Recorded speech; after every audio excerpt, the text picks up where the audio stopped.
pour une émission spéciale consacrée au patrimoine hydraulique. L'utilisation de l'eau par l'homme a en effet laissé de nombreuses traces tangibles au cours des siècles. Ainsi, nous visiterons tout d'abord le moulin de Soulmes dans l'entité de Douache, un des lieux les mieux préservés de l'Entre-Sambre et Meuse région. Je vous invite donc dans l'immédiat à Douache, au moulin de Soulmes, un moulin classé comme monument et comme site. Ce moulin a fait l'objet d'une restauration entière par son propriétaire qui en a fait un gîte rural.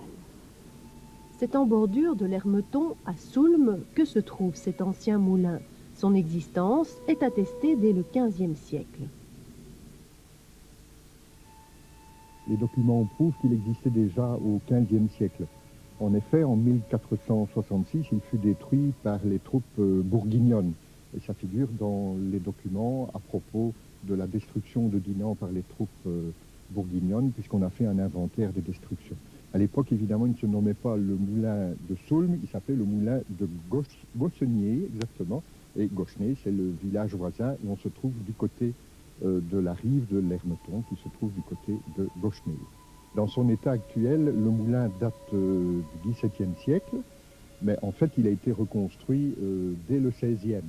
Et puis évidemment, au XVIIe siècle, on a commencé à faire des travaux d'amélioration. Et dans son état actuel, il date en grande partie du XVIIIe siècle.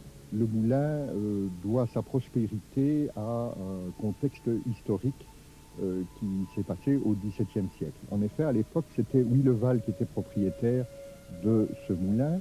Et puis, il a eu, entre guillemets, une chance extraordinaire, c'est que à cette époque-là, il y avait la guerre franco-espagnole. Et tous les moulins qui se trouvaient dans la vallée de la Meuse ont été détruits. Et donc, Huilleval, dont le moulin servait pratiquement uniquement pour les villages avoisinants, a pu avoir de nouveaux clients qui venaient de France, de la vallée de la Meuse. Et donc, ses affaires ont grandement prospéré, ce qui lui a permis de moderniser le moulin, pratiquement tel que vous le voyez aujourd'hui, puisque c'est lui qui a créé le barrage, la retenue d'eau et le bief souterrain, chose qui est un petit peu extraordinaire. Après avoir été entreposé dans le vaste grenier du moulin, le grain était déversé dans les 2 meules situées au rez-de-chaussée. Ensuite, la farine était recueillie au niveau inférieur. Toute la machinerie du moulin est encore en place et pourrait fonctionner. Moi, lorsque je l'ai connu, en 1954, le moulin n'était déjà plus employé qu'à usage personnel pour le bétail.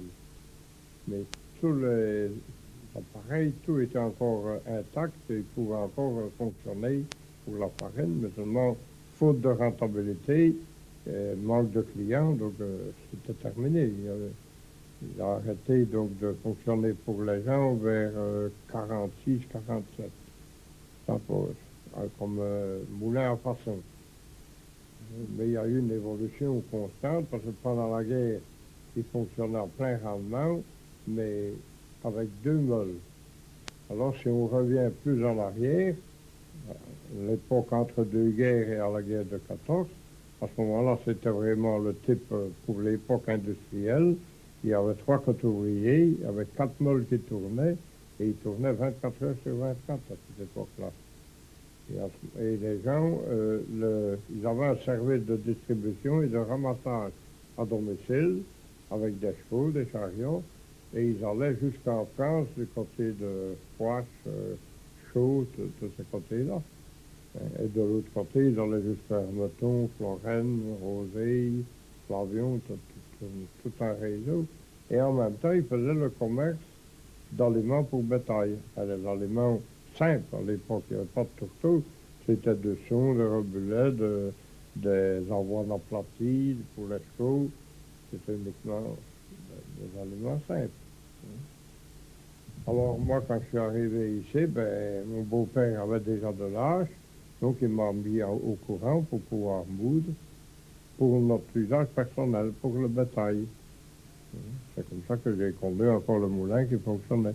Et puis, il avait différents usages parce que, comme on n'avait pas le raccordement au réseau électrique, on faisait toute notre force motrice avec le moulin.